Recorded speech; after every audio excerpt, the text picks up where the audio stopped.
నమస్కారం గురుగారు. నమస్కారం అండి గురువు. శుభం భయాత్. ఓ హరి ఆపదామపహర్తారం దాతారం సర్వసంపదాం లోకాభిరామం శ్రీరామం భూయో భూయో నమామ్యహం.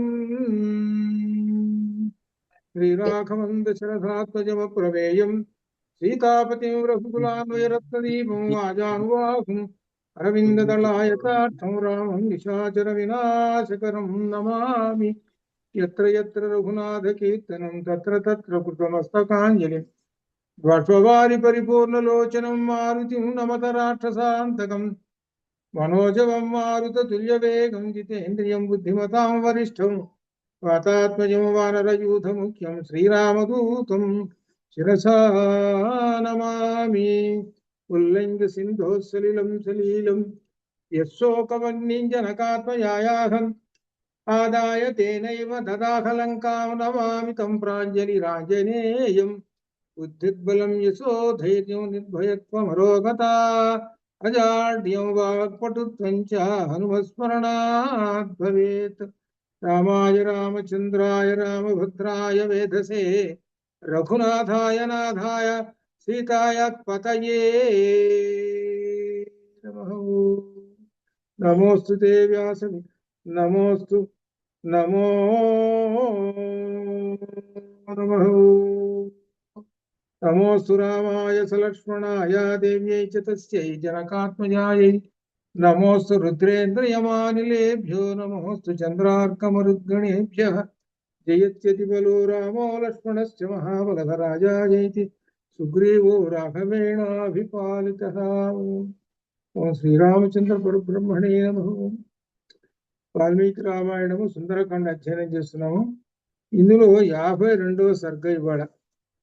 51 వరకు జరిగినటువంటి దానిలో హనుమ రావణాసురులకు కొన్ని ఉపదేశం చేశాడు.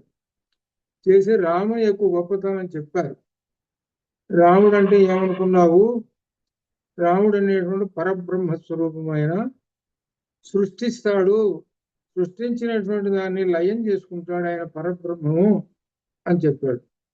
ధర్మము అధర్మము ఉన్నాయి, నీవు ధర్మానికి సంబంధించినటువంటి సుఖాన్ని అనుభవించే ఫలం అయిపోయింది, అధర్మాన్ని చేశావు కాబట్టి అధర్మ ఫలం ఇప్పుడు అనుభవించాలి నీవు. కాబట్టి ధర్మములు ఈ రెండు కూడా అనుభవించాల్సిందే.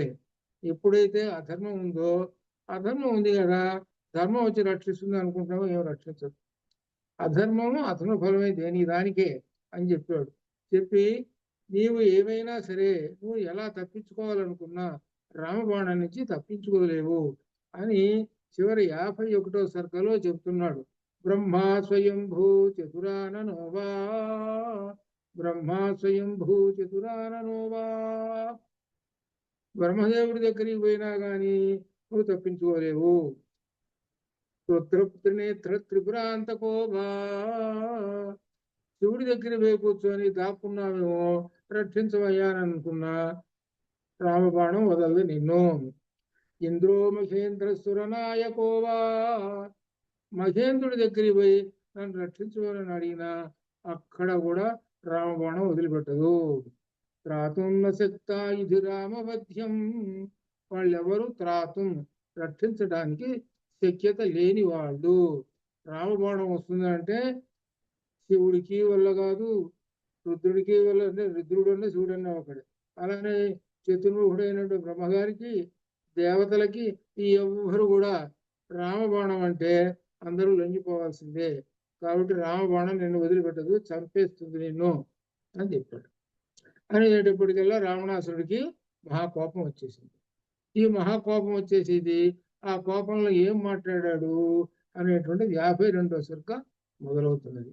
ఏమంటున్నాడంటే తస్య తద్వచనం శ్రుత్వా వానరస్య మహాత్మనః అజ్ఞాపయత్వథం తస్య రావణ క్రోధమూర్ఛితః. రావణుడు క్రోధంలో నిండిపోయి ఒక్క మాట అన్నాడు. ఏమన్నాడంటే తస్య వధం, ఇతన్ని చంపండి అన్నాడు అని ఆజ్ఞాపించుడు. ఎంతటి కోపం ఉన్నాడంటే క్రోధమూర్ఛిత. ఇది అనగా ఏమిటేమిటి మంచి మాటలు చెప్పేటప్పటికి కోపం వచ్చింది. ఆ కోపం వచ్చేటప్పటికి ఏమన్నాడు అనమాట, చంపండి అన్నాడు. ఈ మాట ఎంతవరకు దారి తీసిందంటే తన యొక్క నాశనానికి దారి తీసింది. ఈ కోతిని చంపండి అన్నాడు. ఈ కోతిని చంపండి అని అంటే తనే కాక మొత్తం తెచ్చారు. దీనికి మూలం ఎక్కడుంది? క్రోధము. అంటే హనుమ చెప్పినటువంటి మాటల్లో సత్యాసత్యాలు ఏమిటి, ఈ విధంగా ఈయన చెబుతున్నాడు తెలుసుకుందాము అనేటువంటి ఈ జ్ఞానం లేదు వీడికి. కోపం మాత్రం వచ్చింది. అంటే ఏంటి? అహంకారం. ఏంటి? 3 లోకాలు తిరిగినటువంటి వాడిని కదా, నాకేమిటి అంత అయినటువంటి ఒక పెద్ద అహంకారం అన్నట్టు ఈయన గారికి.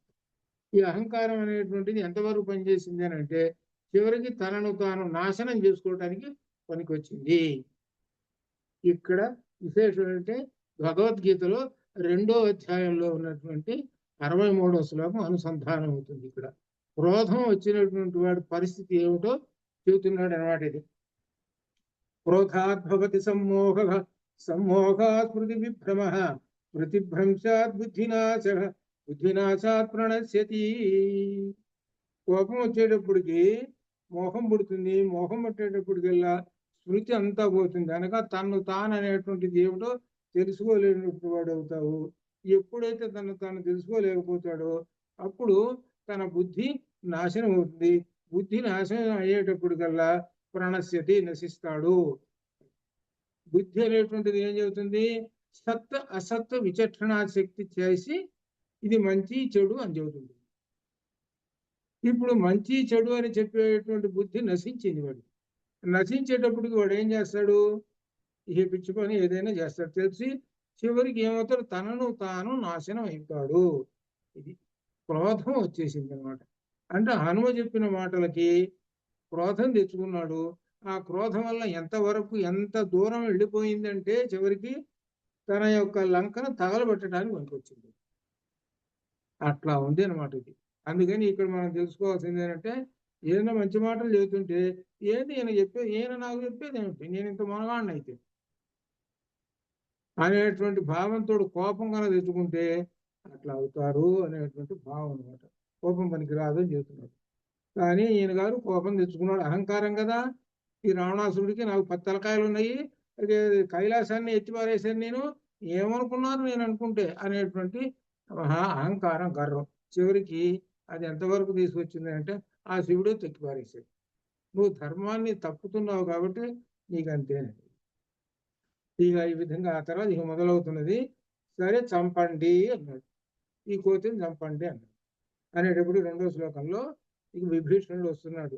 వదేతస్య సమాజ్ఞప్తే రావణేన దురాత్మన నివేదితవతో దౌత్యం నా అనువేన విభీషణ. ఈ రావణాసురుడు చంపండి అన్నాడు హనుమంతుణ్ణి, ఆజ్ఞాపించేసేసాడు. కానీ విభీషణ నా అనుమేనే, విభీషణుడు అంగీకరించలేదు. దూత ధర్మము చేశాడు. ఆయన యొక్క ధర్మం ఆయన చేశాడు. ఆయన ఏం మాటలు చెప్పాలని చెప్పాడు అంతే. కాబట్టి దూతను వధించకూడదు అని విభీషణుడు చెప్పాడు, అనుమతించలేదు. నేను ఒప్పుకోవటం లేదు రావణాసుర అన్నాడు. అంటే ఇక్కడి నుంచి మొదలవుతుంది. తతః తం రక్షోధిపతం క్రుద్ధం తస్య కార్యముపస్థితం విదిత్వా చింతయామాస కార్యం కార్య విధౌ స్థితః. ఈ కోపంతో హనుమంతుని వధకు ఆజ్ఞించినందుకు దూతను వధింపరాదు అన్నారు కదా. కాబట్టి ఇప్పుడు ఏమి చేయవలనని అని కార్యసమర్థ విభీషణుడు ఆలోచనలో పడాడు. ఇప్పుడు ఏం చెప్పాలి? నా చంపకూడదు అని చెప్పాను, మరి ఏం చెప్పాలి అని విభీషణుడు ఆలోచన చేసి లిఖితార్థస్థ సామన పూజ్యం శత్రుజిత్ అగ్రయం ఉవాచ హితమత్యర్థం వాక్యం వాక్య విశారద. వాక్య విశేషుడు, శత్రువులను జయించువాడు విభీషణుడు తాను చేయవలసిన కార్యమును మనస్సులో నిశ్చయించుకుని రావణునితో శాంతంగా ఈ విధంగా చెబుతూ ఉన్నాడు. ఆయనకి బాగా కోపం వచ్చింది. అట్లనే కోపంతో ఈయన చెప్పకుండా ఈయన పరమశాంతంగా విభీషణుడు కొన్ని హితవాక్యాలు చెబుతున్నాడు. దూతను వధించరాదు అనేటువంటి విషయాన్ని గురించి చెబుతున్నాడు. ఇప్పుడు ఎలా మొదలు పెట్టాడు చూడండి. ఆయన చెప్పడం అనమాట. ఒకేసారి డైరెక్ట్ గా చంపకూడదు అనకుండా ఎలా అంటున్నాడంటే క్షమస్వరోషం జయరాక్షసేంద్ర. రాక్షసేంద్ర ఎలా సంబోధిస్తున్నాడు? రాక్షసేంద్ర, హే ప్రభు, రాక్షసులు రాజు అన్నగారు కదా, అన్నగారిని చూడు ఎలా ప్రభు. ఎందుకు అక్కడ సీట్లో కూర్చున్నాడు? ఏమిటి?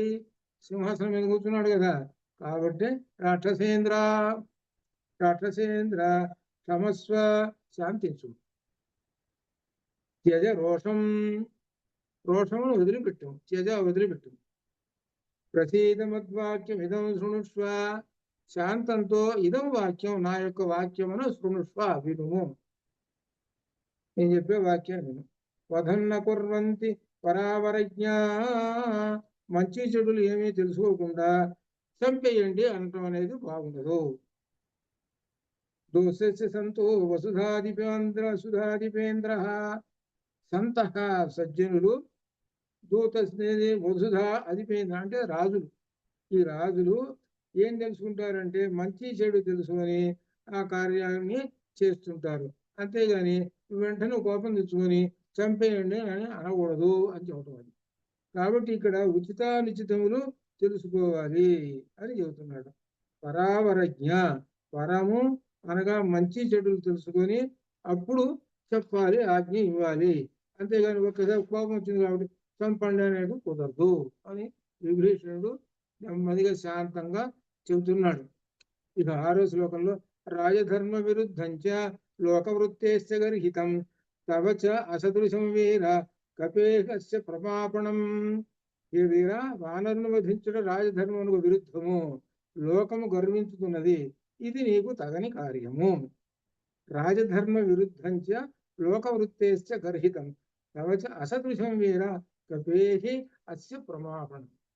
ఈ కపిని వధించడం అనేటువంటిది తగదు, ఇది రాజధర్మమునకు విరుద్ధము, నీకు తగని కార్యము అని హితవు చెబుతున్నాడు. వచ్చిన దూతని వధించరాదు. ఇటువంటి సందర్భం ఇంకొక చోట జరిగింది. అదేమైంది? రామాయణం కాదు, రామాయణం కాకుండా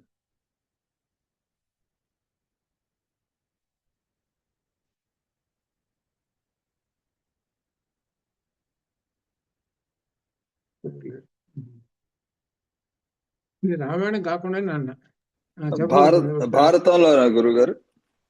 రైట్, కరెక్ట్. భారతంలో శ్రీకృష్ణ పరమాత్మ రాయబారానికి అదే కృష్ణ రాయబారం. కృష్ణుడు వెళ్ళి కౌరవులకు చెబుతారు, ఎవరే మీరు చస్తారా, మీరు ధర్మము అధర్మం అనే విధంగా చెప్పి, ధర్మం పాండవుల వైపు ఉన్నది కాబట్టి ధర్మం రక్షతి, కాబట్టి మీరు చస్తారు అని చెబితే కౌరవులు వాళ్ళు 4 ఉన్నారు చూశారు. వాళ్ళు ఈయన ఎంత మంచి, ఈయన ఈ మాటలు చెబుతాడా వచ్చి మాకు అని చెప్పి ఈయన కాస్త పూజ చంపేద్దామని అనుకున్నారు, ఏవో కట్టేద్దాం బంధిద్దామని అనుకుంటే చివరికి ఏమైనారు, కృష్ణ రాయబారంలో ఆ స్వామివారిని కట్టేయలేక బంధించలేక అందరూ మూర్చిపోయినారు. అప్పుడు విశ్వరూప సందర్శనం భారతంలో కనబడుతుంది. అట్లనే ఇక్కడ కూడా విశ్వరూప సందర్శనం రాబోతుంది. ఏమిటి విశ్వరూప సందర్శనం అంటే, ఎప్పుడైతే ఆంజనేయ స్వామి వారిని తోక తగలబెట్టారో ఆయన విశ్వరూప సందర్శనం చూపించాడు. ఏమిటి విశ్వరూప సందర్శనం అంటే, వాయునందన అంటే అర్థం ఏమిటి?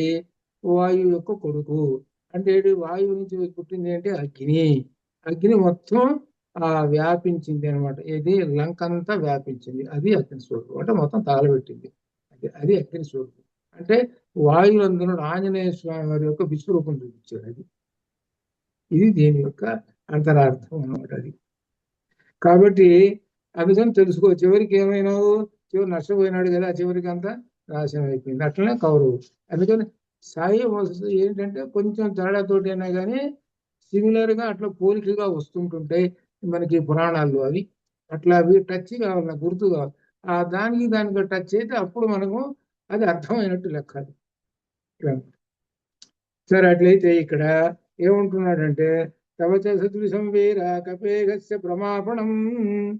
కాబట్టి ఈ కపిని వధించరాదు, రాజధర్మమునకు విరుద్ధము అని చెబుతూ 7లో ధర్మజ్ఞశ్చ కృతజ్ఞశ్చ రాజధర్మ విశారద పరావరజ్ఞో భూతాన త్వమేవ పరమార్థవితు. నీవు ధర్మములు బాగా తెలిసినవాడు, కృతజ్ఞుడవు, రాజధర్మములు బాగా తెలిసినటువంటి వాడు, ప్రాణుల తారతమ్యాలను కూడా విచక్షణతో బాగా తెలిసినటువంటి వాడు.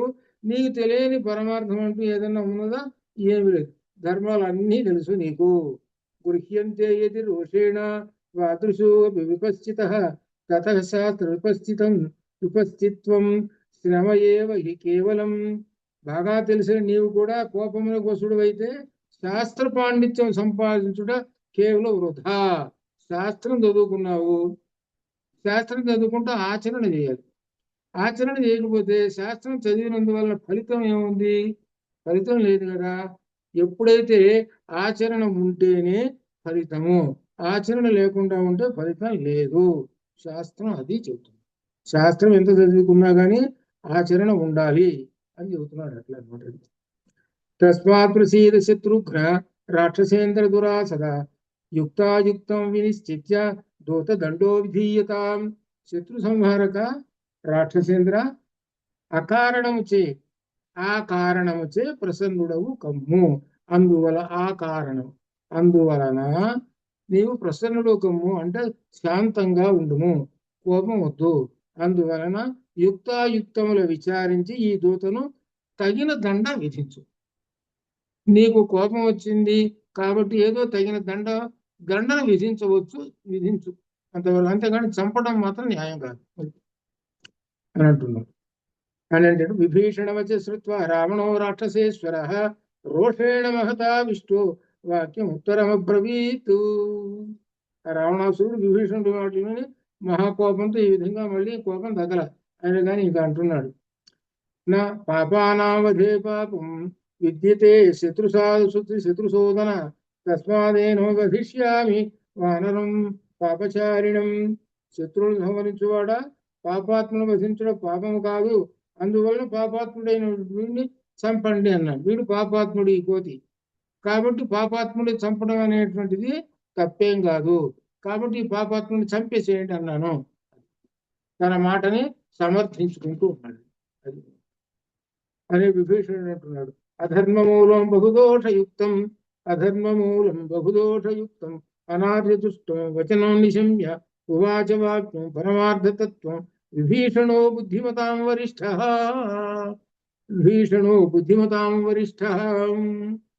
రావణి వాక్యములు అధర్మాలు, బహుదోషయుక్తాలు మరియు దుష్టులు అంగీకరించున్నది. దుష్టులకి ఫ్రెండ్ ఈయన ఎవరు? రావణాసురుడు అదనమాట. ఇటువంటి వాక్యములకు బుద్ధిమంతుడైన విభీషణుడు విని ఉత్తమమైన వాక్యాలు ఈ విభీషణుడు మరలా మొదలు పెడుతున్నాడు. ప్రసీద లంకేశ్వర రాక్షసేంద్ర, ప్రసీద శాంతించు. ప్రసీద లంకేశ్వర రాక్షసేంద్ర ధర్మార్థయుక్తం వచనం శృణుష్వ దూతానవధ్యాన్ సమయేషు రాజన్ సర్వేషు సర్వత్ర వదంతి సంతః. సర్వేషు అన్ని చోట్ల, సర్వత్ర సంతః సజ్జనులు చెబుతూ ఉన్నారు, దూతను వధించరాదు. నీవు ఆలోచించుము, ధర్మముతో నిండిన ఈ వాక్యమును వినుము. కాబట్టి దూతను సంహరించరాదు, చంపకూడదు, ఇది ధర్మయుతమైనటువంటిది.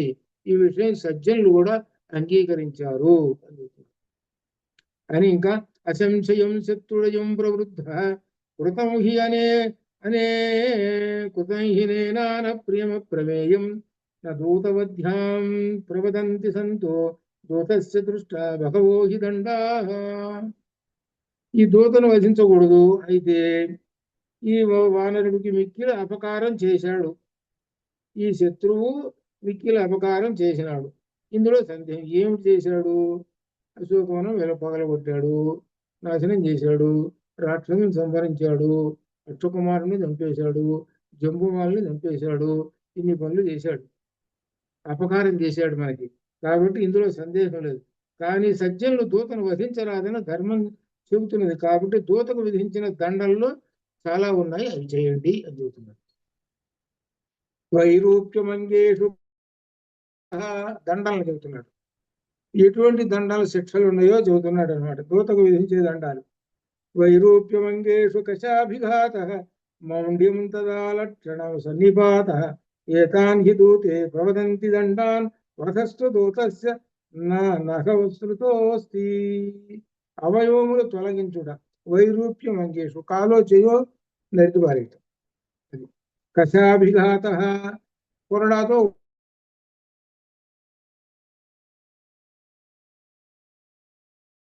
అంటే గుండు కొట్టిస్తారు.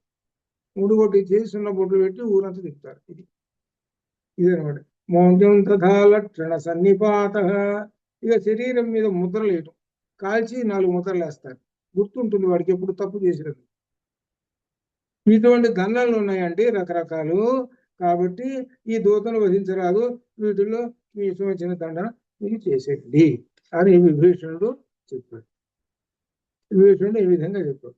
తర్వాత అంటాడు, కథంచ ధర్మార్థ వినీత బుద్ధి పరావర ప్రత్యయ నిశ్చితార్థ భవద్విధ కోపవశేహి తిష్టేతు కోపం నియచ్చంతి సత్వవంతః.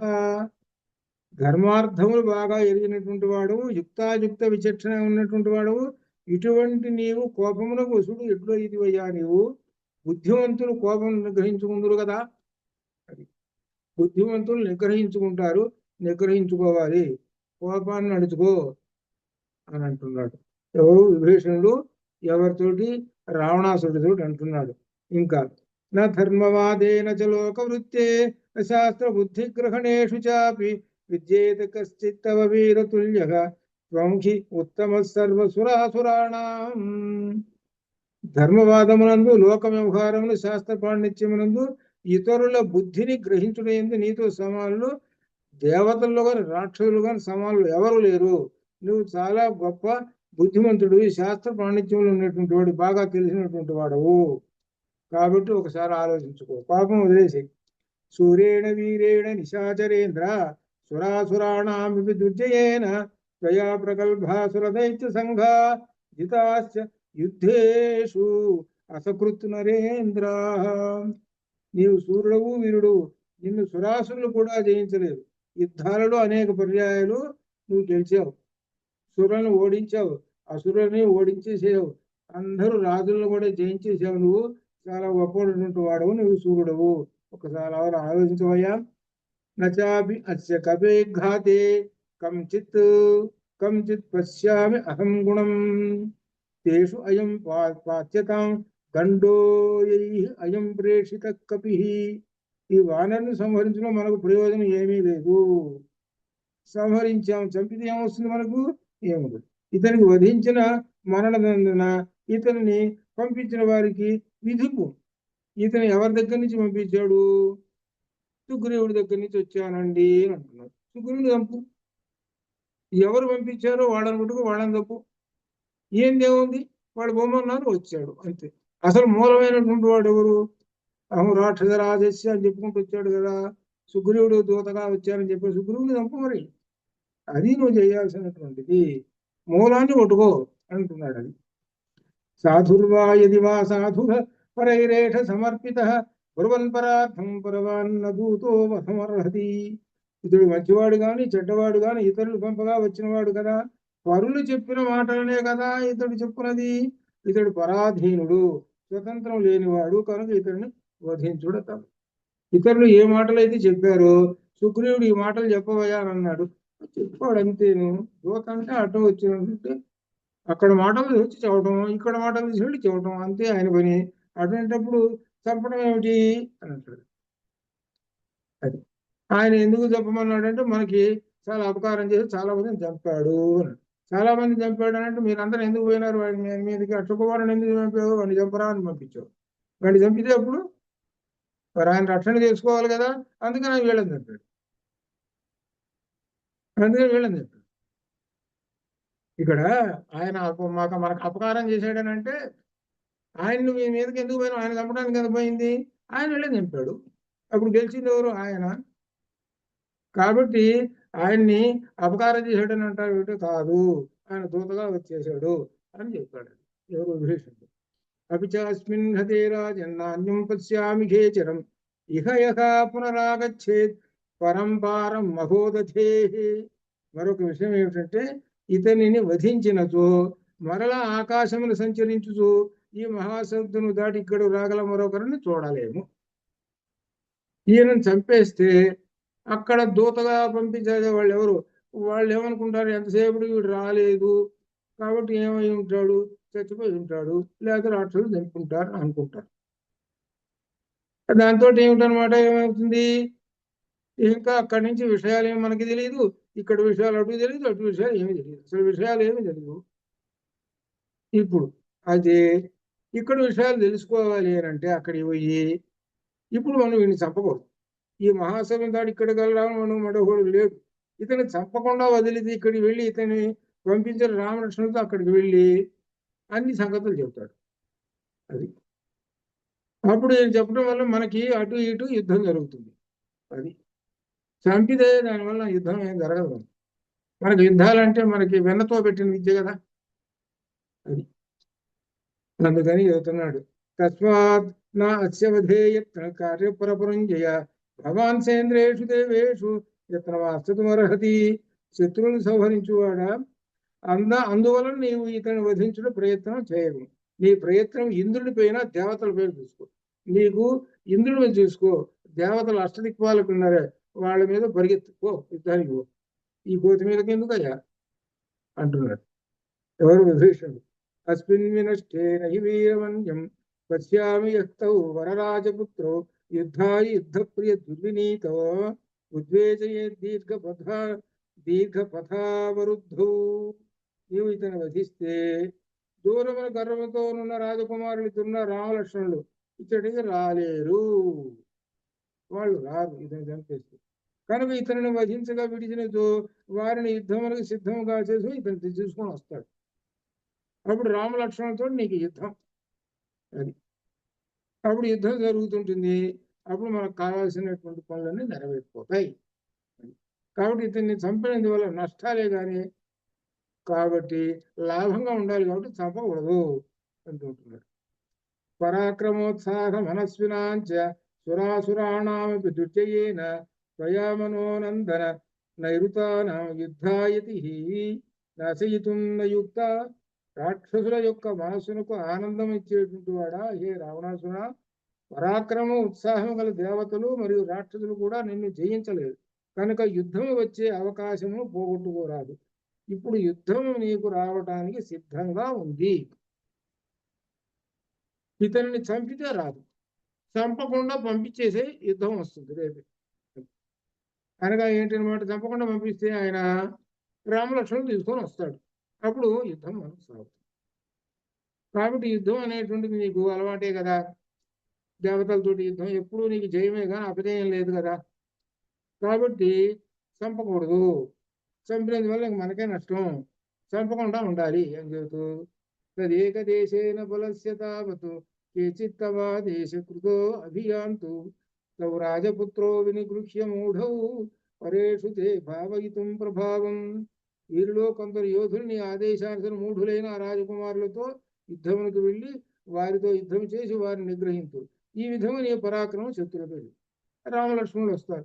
ఆ రాగానే నీకున్నారు కదా, చాలా బలం ఉన్నారు కదా, వాళ్ళందరూ రామలక్ష్మణుల మీద యుద్ధం చేస్తుంటారు. నువ్వు కూడా అవ్వాల్సిన పని లేదా రామలక్ష్మణుడు యుద్ధానికి. ఈ దగ్గర చాలా నికుంభ కుంభకర్ణ, ఓహో చాలా మంది నా గొప్ప గొప్ప వాళ్ళు పోయి రామలక్ష్మణుడితో యుద్ధం చేస్తారు, రామలక్ష్మణుడు ఓడించేస్తారు, నువ్వు హాయిగా కూర్చోవచ్చు అని చెబుతున్నాడు. ఇట్లా అంటే ఏంటి ఈ మాటలు చెప్పేది చివరికి ఏంటి, దూతను వధించరాదు అని నెమ్మదిగా ఈ మాటలు చెబుతూ ప్రశాంతపరుస్తూ ఉన్నాడు రావణాసురుడిని. ఇది తెలివి గలవాడి యొక్క లక్షణము విభీషణుడు. నిశాచరాణామధిపో అనుజస్య విభీషణస్య ఉత్తమ వాక్యమిష్టం జగ్రాహ బుద్ధ్యా సురలోక శత్రు మహాబలో రాక్షస రాజముఖ్య. దేవతలకు శత్రువు మహాబలుడు ఎవరు? రాక్షసరాజుడు రావణాసురుడు. తన తమ్ముడైన విభీషణుడు ఉత్తమ వాక్యములను బుద్ధి ఎందు నిలిపెను.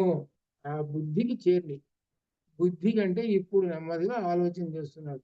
ఈయన చెప్పింది కూడా బాగానే ఉంది, చంపేస్తే యుద్ధం రాదు కదా, చంపకుండా ఉంటే ఈయన పోయి వాళ్ళని పట్టుకొస్తాడు కదా, ఇద్దరిని మానవుల్ని రామలక్ష్మణుల్ని పట్టుకొని వస్తే ఈయన చెప్పినట్లుగా యుద్ధం వస్తుంది. ఆ యుద్ధంలో నేను కూడా చేయాల్సిన పని లేదు, మానవులు కదా, వాళ్ళని చంపడానికి మా కుంభకర్ణుడు చాలు, మాకు నికుంభుడు చాలు, మహాపారిశుడు ఉన్నాడు వీళ్ళు చాలు, వాళ్ళు చంపేస్తారు. కాబట్టి మంచి ఆలోచన చెప్పాడు విభీషణుడు. కాబట్టి హనుమంతుడిని చంపినందువలన ప్రయోజనం లేదు అని అనుకుంటున్నాడు. అది అనుకో, పాపం ఏ ఆలోచన చేస్తున్నాడు. చంపుతాట బాబు. ఆయన ముందే చెప్పు, నన్ను చంపలేరురా నాయన, ముందే చెప్పు, నన్ను ఎవరు చంపలేరురా. నువ్వు చంపడానికి ఏమైనా కత్తో ఏమైనా కానీ పట్టుకొని వచ్చావు అనుకో, ఆకాశం తెచ్చి కుడతాడు, ఆకాశంలో నీకెక్కడ చిక్కుతాడు రా ఆయన. ఇది చంపాలని అనుకున్నారు. అంటే అర్థం ఏంటి? తెలియదు బాబు. విభీషణుడు కూడా, ఆయనకు కూడా తెలియదు ఈ హనుమంతుడి సంగతి. ఎప్పుడైతే విశ్వరూపం చూపించాడో, అగ్ని రూపం చూపించాడో, అప్పుడు అనుకున్నారు అనమాట. అగ్ని అంటే లంకా దహనం అంటే ఆంజనేయ స్వామి వారి యొక్క విశ్వరూపము, అది అర్థం. అది పైకి అర్థం. ఇంకో రెండో అర్థం తాత్విక పరంగా అంటే ఏంటి? మన శరీరంలో ఉన్న అజ్ఞానం అనే చీకటి పోతున్నది. అలానే మన శరీరంలో ఉన్నటువంటి అజ్ఞానం అనే రాక్షసుడు సంహరింపబడుతున్నాడు అని ఇన్ని అర్థాలు, తాత్వికంగా అర్థాలు. సరే, అయిపోయింది. తర్వాత తోకకు నిప్పి పెడుతున్నారు. ఈ తోకకు నిప్పి పెట్టడం మనకు సినిమాల్లో ఒక రకంగా చూపిస్తారు, ఒక చమత్కారంగా చూపిస్తుంటాడు సినిమాలలో. ఏంటంటే తోకకి గుడ్డలు చుడుతున్నారు, గుడ్డలు చుడుతుంటే తోక పెంచుతున్నాడు ఈయన. తోక పెంచుతుంటే విసుగు పుడుతున్నది వాళ్ళకి. చివరికి ఎట్లానని తోక దక్కించాడు.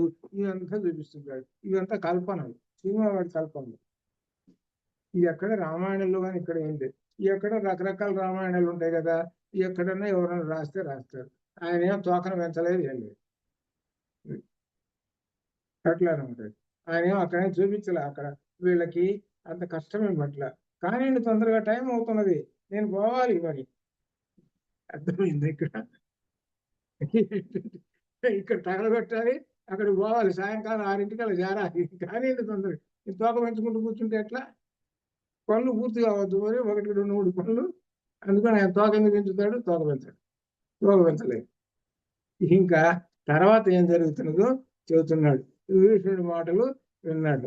తస్య తద్వచనం శ్రుత్వా దశగ్రీవో మహాబలః దేశకాలహితం వాక్యం భ్రాతురుత్తమ బ్రవీతు. దేశకాలహితమైనటువంటి మంచి మాటలు చెప్పాడు. విభీషణుడు చెప్పినటువంటి మాటలు చెప్పినప్పుడు రాముడు విన్నాడు. విని, సరే నువ్వు చెప్పిన మాటలు బాగానే ఉన్నాయి, సమ్యక్ ఉక్తం సమ్యక్ చక్కగా బాగానే ఉన్నాయి నువ్వు చెప్పిన మాటలు. ప్రవతాదూత మధ్య విగర్హిత అవశ్యంతు వధాత్ అన్యః క్రియతామస్య నిగ్రహః. చంపకుండా ఏం చేయాలి? ఈ వానలకు మరణదండం లేకుండా ఇంకా ఏమైనా దండన ఉన్నదా? అది ఒకసారి ఆలోచించాలి. అప్పుడు రాముడు అంటున్నాడు, కపీనాంకిల లాంగూలం ఇష్టం భవతి భూషణం తదస్య దీప్యతాం శీఘ్రం తేన దగ్ధేన గచ్చతు. కోతికి తోక అలంకారం, దానికి చాలా అలంకారమైనది కనుక వెంటనే దానికి అలంకారమైన తోకకు నిప్పు అంటిస్తే అది పారిపోతుంటుంది. నిప్పు అంటే భయం దానికి, కోతికి చురచుర మండుతుంటుంది.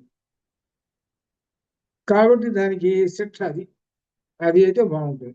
దానికి అలంకారమైనది ఏంటి? తోక అంటే మహా ఇష్టం దానికి. తోక నిప్పు పెడదాం, అది చెబుతుంది.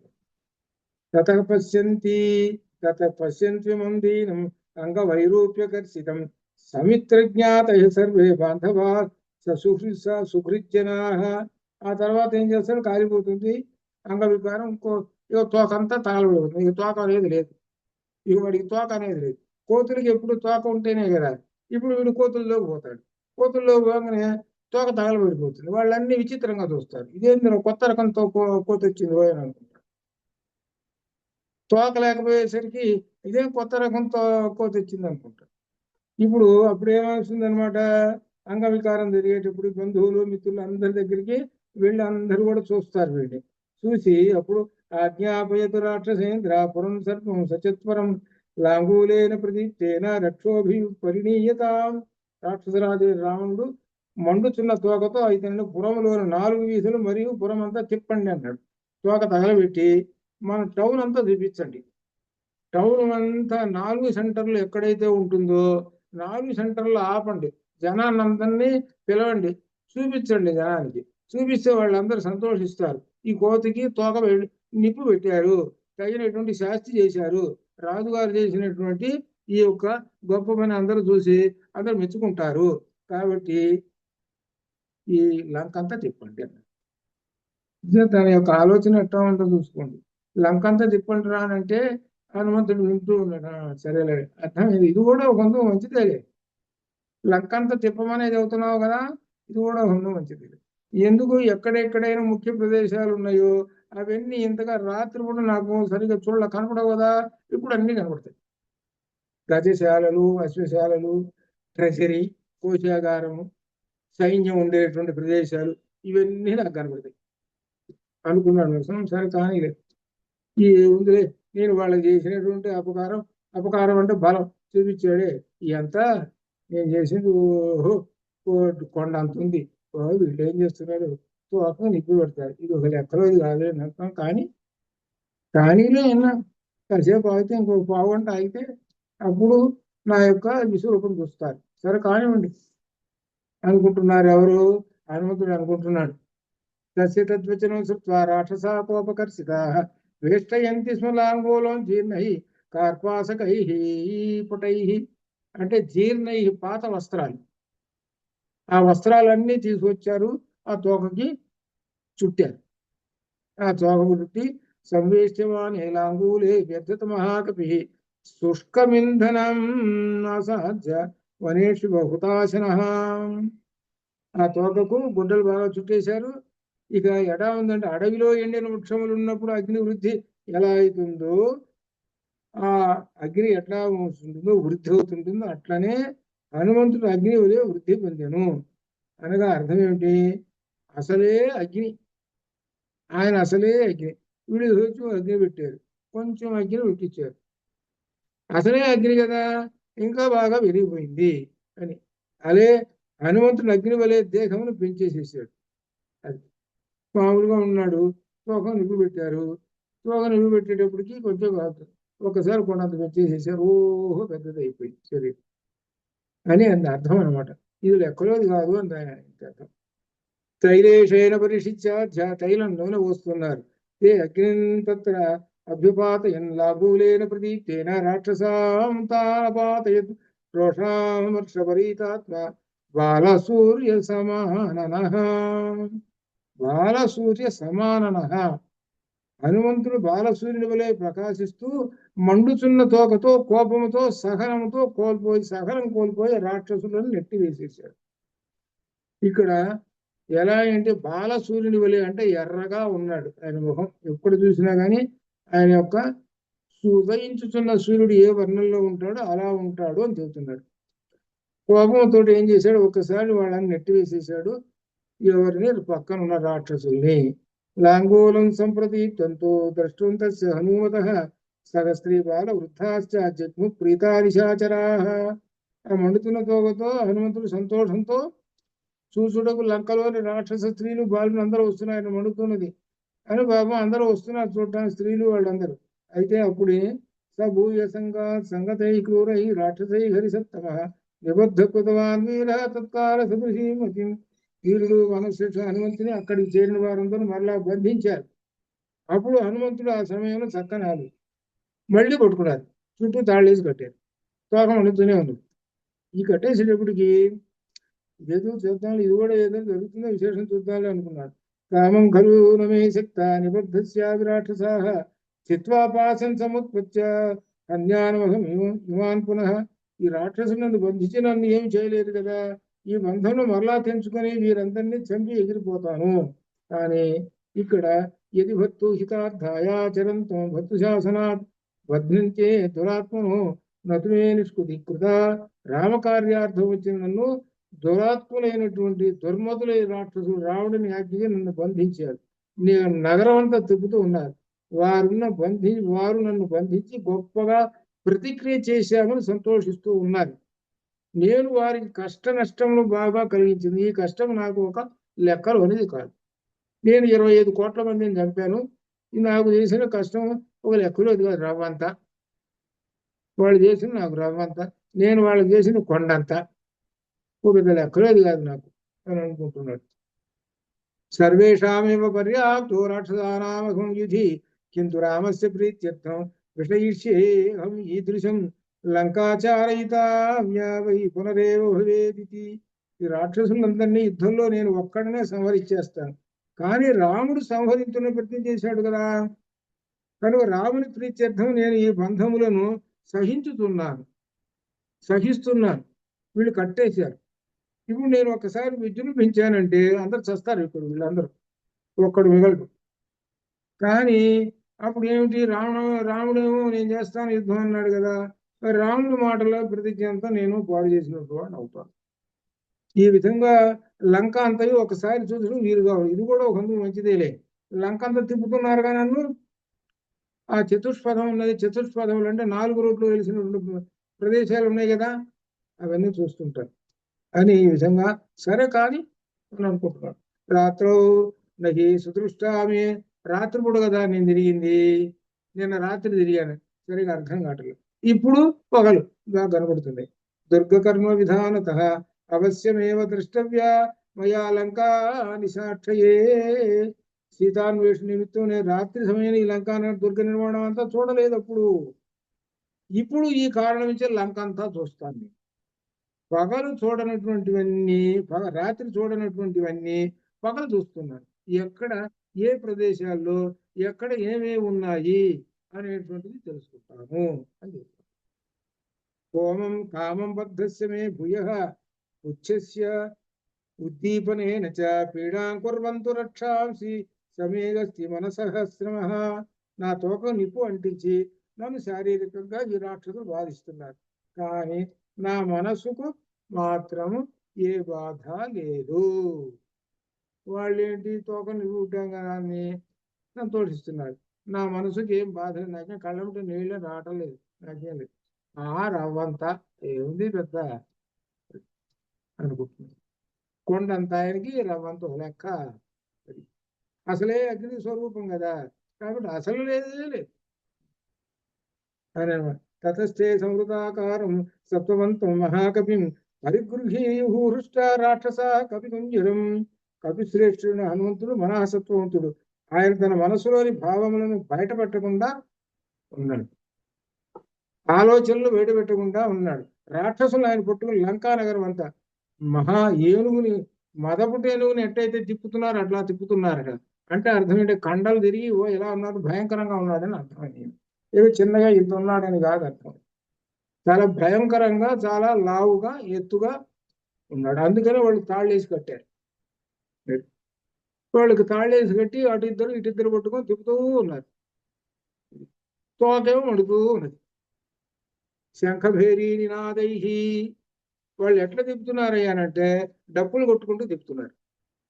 డప్పులు కొట్టుకునేది ఏంటి అనమాట, ఇళ్లలో ఉన్న వాళ్ళందరూ బజార్లోకి బయటకు వచ్చి చూస్తారు, ఏమిటో విశేషం చూస్తారు. అందరూ చూశారు, తోక తగల పడుతున్నది. బాగా మంచి పని చేశారు అనుకుంటున్నారు. ఇంత యుద్ధం చేశాడు, ఇంతమంది చంపాడు, కాబట్టి మంచి పని చేశారులే, రాజుగారు పని చేశాడులే అని అనుకుంటున్నారు. తర్వాత ఇంకా కాసేపు ఇంకా టైం ఉంది, టైం లెక్క పెట్టుకోండి, మీ ఇల్లు తగలబడతాయిరా అని. కానీ పాపం వీళ్ళకి తెలియదు, వీళ్ళు తగల అంటే అనుకుని సంతోషిస్తున్నారే, ఆ సంతోషించే వాళ్ళందరూ దుఃఖాలు వస్తాయి కాసేపుట్లో. శంఖభేరీ నినాదై తం ఘోషయంత స్వకర్మభి రాక్షస క్రూర కర్మాణ చారయంతి స్మతాం పురీ. క్రూర కర్మలో రాక్షసులు శంఖములు భేర్లు మోగిస్తూ హనుమంతుడు చేసిన కృత్యములను సాటి చెబుతూ, ఇదిగో ఈ కోతి అశోకవన భంగం చేసింది, ఇదిగో ఈ కోతి అక్షకుమారుని చంపింది, ఇదిగో ఈ కోతి 80,000 మంది కింకరులను చంపాడు. ఈ విధంగా చెప్పుకుంటూ ఈ కోతి చేసిన గొప్ప దుష్ట కార్యాలన్నీ డప్పులు కొట్టుకుంటూ చెప్పుకుంటూ, చూడండి రండి అని వాళ్ళు పెద్ద పండగ చేసుకుంటూ తిప్పుతూ ఉన్నారు. అన్వీయమానో రక్షోభియౌ సుఖమరిందమ హనుమాన్ చారయామాస రాక్షసానా మహాపురీ. శత్రునాశుడైన హనుమంతుడు రాక్షసులను అనుసరిస్తూ వారితో మహానగరం అంతా సుఖంగా తిరిగేశాడు. సరే, హనుమంతుడు చూసిన దృశ్యాలు చెబుతున్నాడు. తోక తగలబడుతున్నది, మధ్యలో 4 కోడళ్ళు వచ్చిన చోట ఆపుతూ డప్పులు కొట్టుకుంటూ వాళ్ళు చూపిస్తూ ఉన్నారు లంకంతా. అథ అపశ్యతు విమానాని విచిత్రాన్ని మహాకవి సవృత్తాన్ భూమిభాగాన్ సుభృత్తాం చత్వరాన్. ఆ 4 కోడళ్ళ దగ్గర గొప్ప గొప్ప బిల్డింగులు ఉన్నాయి, వాటిని విమానములు అంటారు. ఇప్పుడు మనకు 100 అంతస్తులు ఉన్నాయి చికాగోలో, అక్కడ 100 అంతస్తులు అనే విధంగా చూస్తున్నావే, అంత ఎత్తులో ఉండేట పెద్ద పెద్ద భవనాలు. అవన్నీ దర్శనం చేసుకుంటున్నాడు. అసలు లంక యొక్క సౌందర్యం అంతా కూడా ఇప్పుడు చూస్తున్నాడు ఆయన వేడ. ఇప్పుడు చూస్తున్నాడు రహస్య భూగృహాలు ఎక్కడున్నాయో అవన్నీ చూస్తున్నాడు. అవన్నీ రాక్షసులు తెలుసు కదా. రాక్షసులు ఏమనుకుంటున్నారు, ఇవన్నీ ఈయన చూస్తున్నాడు రా అని అనుకుంటున్నారు పాపం వాళ్ళు. ఎక్కడ రహస్యాలను రహస్యాలన్నీ పట్టుకుంటున్నాడు. ఇవి పోయి తర్వాత చెప్తాడు, అక్కడ బలాన రహస్యాలు ఇట్లున్నాయని చెప్తాడు.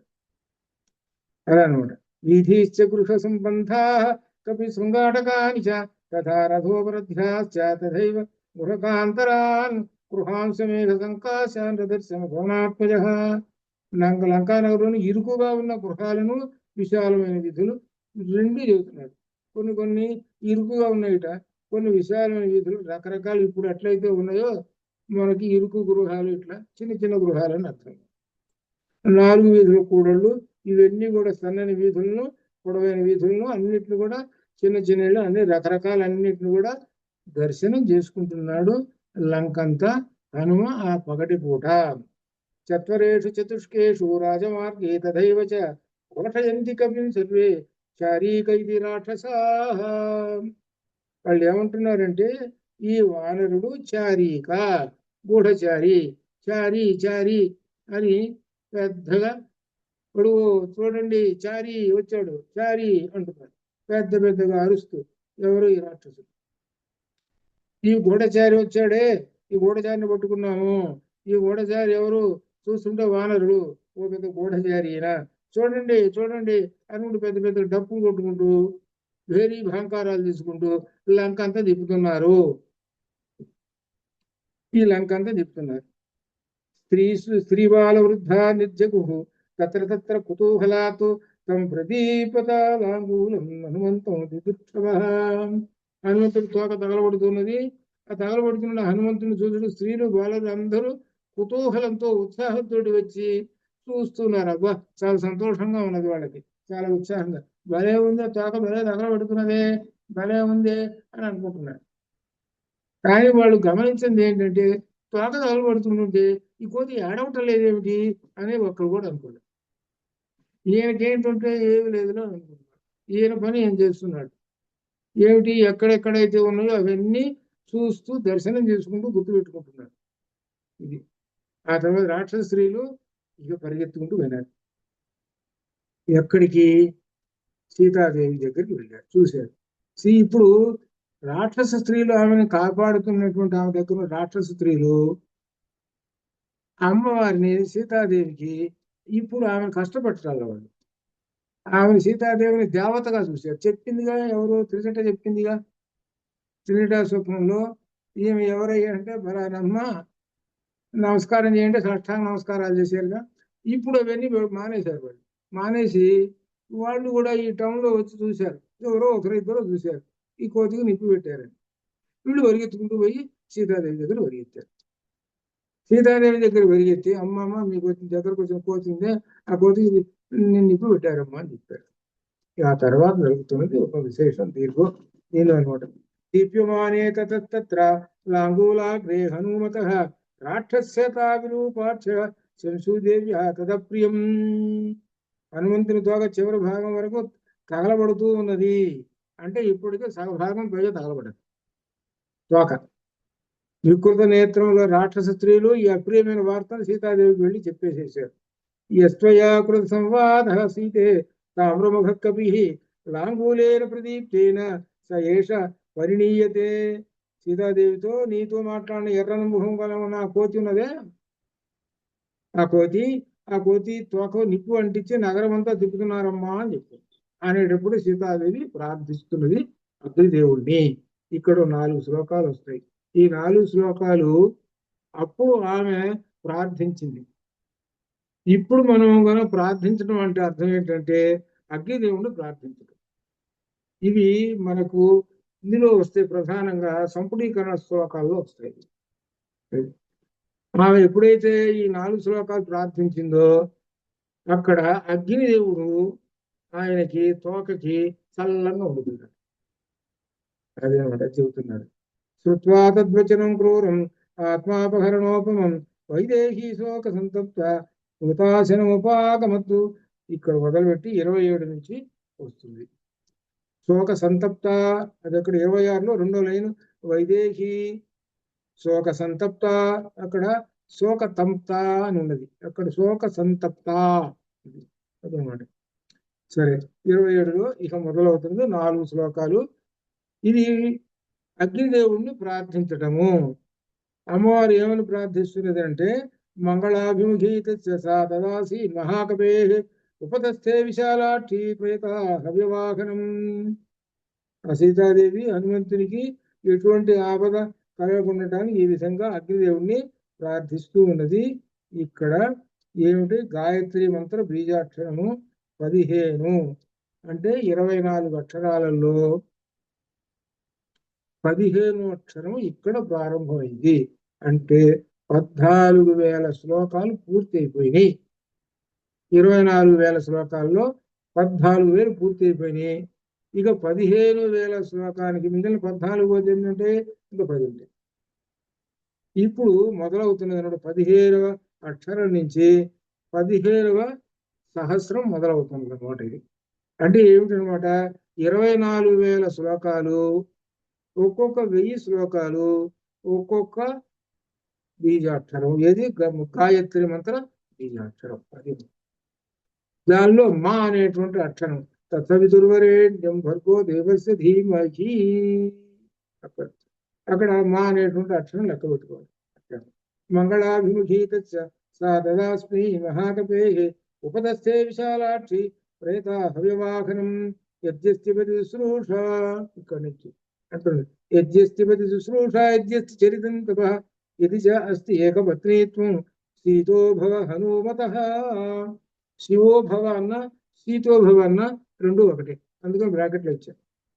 హవ్యవాహన, నేను పతి శుశ్రూష చేసిన దాన్నైతే ఇప్పుడు నేను పతివ్రతనైతే ఈ హనుమంతుని దహించకుండా ఉండుము అని ఆమె ప్రార్థిస్తున్నది అన్నమాట. ఏది కించిదనుక్రోశగా తస్య మయ్యస్తి ధీమతః ఇది వా భాగ్యశేషో మే శివో భవ హనుమతః. ధీమంతుడైన రామునకు నాపై ఏ కొంచెమైన అనుగ్రహం ఉంటే, నా అదృష్టం ఏ కొంచెమైనా ఉంటే ఈ హనుమంతుడిని దహించవాకు. ఇది మామృత సంపన్న తత్సమాగమలాలస స విజానాది ధర్మాత్మ శివో భవ హనుమతః.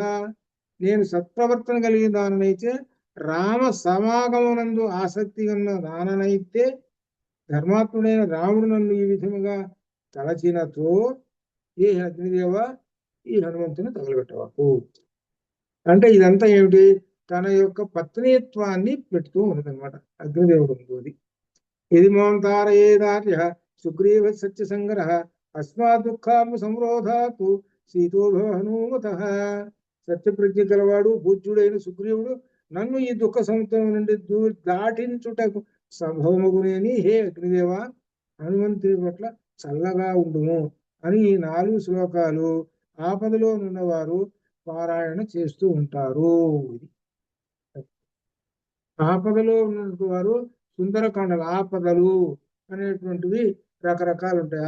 ఆపద వేరు, ఇంకొకటి వేరు, అన్నిటికీ ఉపయోగించకూడదు. ఆపద వేరు, ఉద్యోగం రాలేదు అది కాదు, పెళ్లి రాలేదు అది కాదు, ఇది కాదు, ఆపదలు. అది వాటికి సంబంధించినటువంటి, అప్పుడు వాటికి ఉపయోగించేటువంటి శ్లోకాలు ఈ 4. అప్పుడు సీతాదేవి అన్నది అవి ఫలించాయి. ఈ 4 శ్లోకాలు 4 శ్లోకాలు అన్నమాట. ఈ 4 శ్లోకాలు ఎందుకు ముందుకు వస్తాయి. అప్పుడు అగ్నిదేవుడు ఏం చేశాడు, శాంతించాడు. తథగతీక్షణ అర్చిరవ్యగ్ర ప్రదక్షిణ శిభోనల యజ్వాలముల శావాక్ష శంసన్నివ శివంకపేహి. అప్పుడు అగ్నిదేవుడు సీతాదేవికి హనుమంతుడు క్షేమంగా ఉన్నాడని చెప్పుటకు తీక్షణమైన జ్వాలలతో తుట్టుబాటు ప్రదక్షిణగా జ్వలించుచుండెను. అంటే ఏంటనమాట, ఇక్కడ అర్థం ఏమిటంటే, దీన్ని ప్రదక్షిణముగా కుడిగా తిరుగుతూ ఉన్నాడు. అంత క్రితం ఎడంగా అపసవ్యంగా తిరుగుతున్నాడు, అంటే బాగా తగలబెడుతున్నాడు. ఇప్పుడు అది కుడిగా తిరుగుతున్నాడు అని అర్థం. ఈయనే అసలు అగ్నిదేవుడు, ఎవరో ఆంజనేయ స్వామి. ఆంజనేయ స్వామికి ఈ అగ్నిదేవుడు ప్రదక్షిణం చేస్తున్నాడు అని అర్థం. అనగా అర్థం ఏమిటనమాట, ఈయన శాంతించాడు అగ్నిదేవుడు అని చెప్పడం అన్నమాట. ఇది ఇక్కడ హనుమజ్జనక చాపి పుచ్ఛానలయో పుచ్ఛ అనలయతో అనిల వనౌ స్వాస్థ్య కరో దేవ్య ప్రాళేయ అనిల శీతల. సీతాదేవి మనసు ఆందోళన చెందుతుండగా అప్పుడు హనుమంతుని తండ్రి అయిన వాయుదేవుడు అగ్నిదేవునితో తోక ఎందు కలిసి ఉందను చల్లని మంచుగాలి వలె వీచు. అగ్ని వాయువు ఇది రెండు కలిసి ఉంటేనే అక్కడ అగ్ని ప్రకాశిస్తుంటుంది. అంటే అగ్ని ప్రకాశించాలి, తగలబడాలి అని అంటే వాయువు సహాయం లేకపోతే అగ్ని ఏం చేయలేదు. మరి ఇప్పటిదాకా వాయువు సహాయం చేశాడు అగ్నికి. వాయువు ఎవరు? హనుమంతుడు గారు తండ్రి. మరి ఆయన ఎట్లా సహాయం చేశాడంటే అంటే వాళ్ళ ధర్మాన్ని వాళ్ళు పాటించాలి. వాయువు అగ్ని ఈ మొత్తం అన్ని వాళ్ళ ధర్మాన్ని వాళ్ళు పాటించకపోతే వాళ్ళు అధర్మ పరులు అవుతారు. కాబట్టి వాళ్ళ ధర్మాన్ని ఇప్పటిదాకా పాటించారు. ఇప్పుడు వచ్చేటప్పుడు తేడా వచ్చేసింది. ఎవరు ప్రార్థించారంటే అమ్మవారు. అమ్మవారు అనేటువంటిది ఎవరు? వీళ్ళకన్నా పైన ఉన్నది. ఇక్కడ మహారాజుకేమో చిన్న రాజులకి తేడా లేదు, అది అర్థం. అదే మాట, అంత విశేషం అండి. ఇక హనుమంతుని అనుకుంటున్నాడు. దక్షమానే చలాంగూలే చింతయామాస వానరః ప్రదీప్తః అగ్నిహయం కస్మాత్ నమాం దహతి సర్వతః. ఏమిటి తగలబడుతున్నటువంటి తన తోకను చూసి తోక అంతటా తగలబడుతున్నది, కానీ ఈ అగ్ని ఎందువల్ల దహించడం లేదు? నాకేమీ నిప్పేం పుట్టడం లేదు, చురసరా మంటలేదే, ఏమిటబ్బా? దృశ్యతే చ మహాజ్వాల కరోతి నచ మే రుజం శిశిరస్యేవ సంపాదో లాంగూలాగ్రే ప్రతిష్ఠితః. ఎలా చల్లగా ఉన్నది, అగ్ని జ్వాలలు ఎలా ఉండాలి? బాగా వేడిగా ఉండాలి, కానీ నన్ను ఏమాత్రం బాధించడం లేదు. తోక చివర మంచు గడ్డ పెట్టినట్టున్నదే, చల్లంగా ఉన్నదే. అబ్బో, ఏమిటబ్బా ఇంత విశేషము! అగ్ని ఎప్పుడు తగలబెట్టాల్సింది. అటువంటి అగ్ని ఇప్పుడు దాకా త్వరసర ముట్టించాడు నన్ను, ఇప్పుడు చల్లబడి ఉన్నాడు. ఇప్పుడు ఏమిటబ్బా విశేషము? అథవా తదిదం వ్యక్తం యదృష్టం ప్లవతామయ రామ ప్రభావాతాశ్చర్యం. రామ ప్రభావాతాశ్చర్యం పర్వత సరితాం పతౌ. సముద్రం దాటుతున్నప్పుడు రాముని ప్రభావం వల్ల మైనాక పర్వతంతోనూ సముద్రంతో సంబంధం ఆశ్చర్యకరంగా జరిగింది అప్పుడు. ఆ విధంగానే ఇప్పుడు కూడా రామ ప్రభావం వల్లనే నా తోక తగలబడకపోతూ ఉన్నది, చల్లగా. ఇదంతా రామ ప్రభావము అన్నాడు. రామ ప్రభావాత్ ఆశ్చర్యం. రామ ప్రభావాత్, రాముని యొక్క ప్రభావం వలనే ఇది జరుగుతున్నది. అంటే అర్థం ఏమిటి? ఈయన మనస్సులో తోక తగలబడుతున్నా ఒకవైపున లోపల రామనామం చెప్పుకుంటూ ఉన్నాడు. ఆ రామనామం వలన ఏంటనమాట? రామనామ ప్రభావం వలన ఇప్పుడు పూర్తిగా చల్లబడిపోయింది అని ఆయన అర్థం చేసుకున్నాడు. రామ ప్రభావాదాశ్చర్యం. రామ ప్రభావం అంటే అంటూ యది తావత్ సముద్రస్య వైనాకస్య ధీమతః రామార్థం సంభ్రమత్తాత్ కిమగ్ని న కరిష్యతి. రామ కార్యార్థం సముద్రుడు బుద్ధిమంతుడే మైనాకుడు సహాయం చేయుచుండగా అగ్నిదేవునికి కూడా సహాయం చేయవాలని ఆతురత ఉందండి. అది అసలు విషయం. అప్పుడు దాకా నేను వస్తుంటే సముద్రం మీద మైనాకుడు సహాయం చేశాడు, ఇంద్రుడు సహాయం చేశాడు. ఇప్పుడు ఎవరికి ఇంతమంది సహాయం చేశారు కదా, అగ్నిదేవుడు అనుకుంటే నేను కూడా చేయబోతే ఎట్లా అనుకుని అగ్నిదేవుడు కూడా రాముడికి సహాయం చేస్తున్నాడు అని అనుకున్నాడు. రాముడికి సహాయం చేయటం అంటే అగ్ని తగలబెట్టుకుని ఉండాలి, ఎవరిని? ఇక్కడ హనుమని అని అర్థం ఉండాలి అని ఈ విధంగా అనుకుంటున్నాడు ఆయన. సీతాయాశ్చ అనుసంశేన తేజసా రాఘవస్య చ పితుశ్చ భవసఖ్యేన నమః దహతి పావకః. అగ్నిదేవుడు దహించే స్వభావం ఉన్నవాడు, తగలబెట్టేస్తాడు అంతటి వాడైనా. కానీ సీతాదేవి కృప వలన, రాముని పరాక్రమం వలన, నా తండ్రి వాయుదేవుడి సఖ్యత వలన అగ్నిదేవుడు నన్ను దహించాడు. వాయువుకి అగ్నికి ఇద్దరు ఫ్రెండ్స్ కాబట్టి ఇప్పుడు ఏమనుకున్నారనమాట వాళ్ళిద్దరూ, మన ఇద్దరం ఫ్రెండ్స్ రా, తగలబెట్టకూడదు. మనకు పైన అమ్మవారు కూడా చెప్పింది రామకార్యం ఉంది. రామకార్యం అంటే ఏమిటి? ధర్మము. మనం అందరం ఎక్కడి నుంచి జరుగుతున్నది? అసలు మన యొక్క శక్తులను ఎక్కడి నుంచి వస్తున్నాయి? అమ్మవారి దగ్గర నుంచే మనకు శక్తులు వస్తున్నాయి. అమ్మవారి దగ్గర నుంచే శక్తులు మనకు వచ్చేది. అదే సౌందర్య లహరిలో చెప్పేది అది. కాబట్టి ధర్మం ప్రధానమైనటువంటిది, కాబట్టి తగలబెట్టకూడదు అని అనుకుంటున్నాడు. భూయ సచింతయామాస ముహూర్తం కపి కుంజర ఉత్పపాత వేగేన ననాద చ మహాకపి. ఇప్పుడు హనుమ ఒక ముహూర్త కాలము మరలా ఆలోచించాడు. తరువాత వేగముగా ఆకాశమునకు ఎగిరి సింహనాదము చేసెను. అయిపోయింది. వాళ్ళందరూ చుట్టూ ఈ డప్పులు కొట్టుకుంటున్నారు. ఇవన్నీ ఉన్నాయి. ఇవన్నీ తోక చల్లబడిపోయింది. అంటే అగ్ని మండుతూనే ఉన్నది కానీ తోక మాత్రం చల్లంగా ఉంది. ఆయనకి మొత్తం అర్థం చేసుకున్నాడు. ఇక ఒక్కసారి క్షణంలో పెంచేశాడు శరీరం. వాళ్ళు ఏంటి కట్టేశారుగా తాళ్ళు. పాపం వాళ్ళు అనుకుంటున్నారు మేము తాళ్ళు పెట్టి గొలుసులు పెట్టి కట్టేసాము ఇంకెక్కడికి పోతాళ్లే అనుకుంటున్నారు పాపం రాక్షసులు. ఒక్కసారి శరీరం పెంచాడుగా, పెంచే పటాపట ముక్కలైపోయి ఆ పక్కన వాళ్ళందరినీ ఒకసారి గిర్రని అన్నాడు. ఆ ఉన్న 100 మంది కాస్త అవుట్ చచ్చారు వాళ్ళందరూ. ఇవి ఒకసారి ఆకాశంలోకి గరికుందులతో పైకి ఎక్కాడు. తోకేమో తగలబడుతున్నాయి. తోక తగలబడుతున్నది. ఇప్పుడు చూసుకో ఇంకేమంటున్నాడు. ఇక విశేషం చెబుతున్నాడు. పురద్వారం తత శ్రీమాశైల సంఘ వివోన్నతం విభక్త రక్ష సంపాదం ఆససాదనిలాత్మజ. హనుమ రాక్షసుల మధ్య నుండి విడిపడి పర్వత శిఖరం వలె ఉన్న నగర ద్వారం వద్దకు చేరాడు. నగరం ఎక్కడైతే ఎంట్రన్స్ దగ్గర పరిగెత్తాడు. సభూత్వా శైల సంకాశ క్షణేన పునరాత్మవాన్ ప్రస్తుత పరమా ప్రాప్తు బంధనాన్ని అమాశతయతు. బుద్ధిమంతుడిన హనుమంతుడు వెంటనే పర్వతమంత ఆకారం దాల్చి బంధనములను త్రెంచి వేసేసి ఆ వెంటనే చిన్న రూపం కూడా కాల్చుకున్నాడు. మరి కొండంత రూపం కాకుండా చిన్న రూపం మామూలు సారి రూపంలోకి వచ్చేసేసి విముక్తాశ్చ భవ శ్రీమాన్ పర్వత సన్నిభ వీక్షమాణే పరిహంతోరణమాశ్రితం. మళ్ళీ ఎప్పుడు మాదిరిగానే పరిహం ఉంటుంది కదా, అక్కడ కూర్చుంటారు తోరణ స్తంభం దగ్గర. అక్కడ కూర్చొని ఆ పరిహం ఉంటుంది, ఒక ఇనప దూలం. అది తీసుకుంటుకొని వాళ్ళందరినీ చంపుతాడు. అక్కడ చేరాడు. అక్కడికి వచ్చేసేసి బాగా పరీక్షించి తోరణములకు అమర్చిన పరిహను మళ్ళీ చూసుకున్నాడు. ఆ పరిహంగా లేదా బెత్తం చేతిలో వచ్చా ఒక కర్ర అనగా ఏమిటి, వాళ్ళకి ఇనప దూలంతో వాళ్ళకి వడ్డిస్తాడు. ఈయన చేతులు ఎలా వడ్డిస్తాడంటే చేతులు బెత్తంలాగా ఉంటుంది, ఆ దాంతో వడ్డిస్తుంటాడు వాళ్ళని. అది చూశాడు మళ్ళీ పరిహం. శతం గృహ్య మహాబాహు కాలాయస పరిష్కృతం రక్షిణస్థాన్ పునః సర్వాన్ సోదయామాస మారుతి. హనుమంతుడు ఆ ఇనుముతో ఉన్న ఆ పరిహం తీసుకొని రాక్షసులందరినీ చంపేశాడు. వాళ్ళందరినీ చంపేసేసి ఈ అంటున్నాడు. శతాన్నిహత్వా రణచండ విక్రమ సమీక్షమాణ పునరేవ లంకాం ప్రదీప్తలాంగూల కృతార్థిమాలీ ప్రకాశదాదిత్య ఇవార్చిమాలీ. శతాన్నిహత్వా రణచండ విక్రమ సమీక్షమాణ పునరేవ లంకాం ప్రదీప్తలాంగూల కృతార్చిమాలీ ప్రకాశక ఆదిత్య ఇవ అచిమాలీ. మహాపరాక్రమవంతుడైన హనుమ పరిగతో రాక్షసులను చంపి మరలా లంకా నగరం వైపు చూస్తూ దహింపబడిన తోక నుండి అగ్నిజ్వాలలు మాలలుగా విస్తరించగా కిరణమాలికలతో సూర్యుని వలె ప్రకాశిస్తున్నాడు.